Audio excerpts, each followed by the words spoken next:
राज ठाकरे इतिहासात सर्वात मोठ्या पराभवाचे धनी म्हणून ओळखले जातील. ही माझी भविष्यवाणी. तुम्ही हवं तर निकालानंतर पहा. मुख्यमंत्री देवेंद्र फडणवीस यांनी एका मुलाखतीमध्ये ही भविष्यवाणी केली.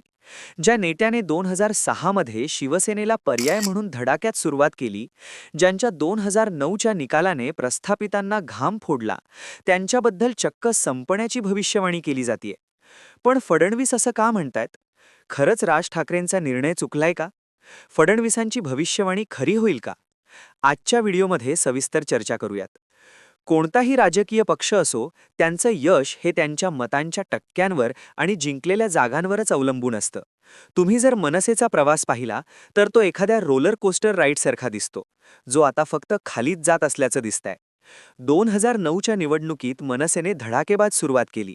13 आमदार निवडून आणले होते आणि मुंबई महानगरपालिकेतही त्यांचं वर्चस्व होतं. पण त्यानंतर काय झालं? 2014 मध्ये ही संख्या 1 वर आली.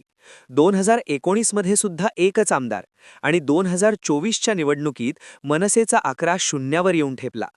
सगळ्यात धक्कादायक बाब म्हणजे ज्या मुंबई ठाण्यामध्ये मनसेचा दबदबा होता, तिथेच त्यांच्या मतांचा टक्का हा 1 ते 2% घसरला. ज्या भागात 68% मराठी लोकसंख्या असूनही जर एखादा पक्ष 2% मतं मिळवू शकत नसेल, तर फडणवीसांची भविष्यवाणी खरी होतीये की काय असं वाटतं. बरं, मनसेला उतरती कळा लागण्याला काही ठोस राजकीय कारणं आहेत. राज ठाकरे यांच्या राजकीय कारकिर्दीतील सगळ्यात मोठी चूक मानली जाते ती म्हणजे त्यांच्या भूमिकांमधली इनकन्सिस्टन्सी. 2006 मध्ये त्यांनी मराठी माणूस हा मुद्दा घेऊन सुरुवात केली. उत्तर भारतीयांविरुद्ध हिंसक आंदोलनं केली. पण त्यानंतर काय झालं?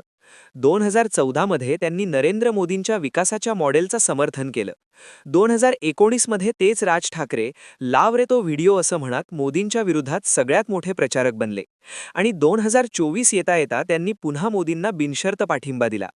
एका सामान्य मतदाराच्या नजरेतून पहा, ज्या मतदाराने 2019 मध्ये मोदींच्या विरोधात राज ठाकरेंचा घालू नका, जो जिंकणारच नाहीये.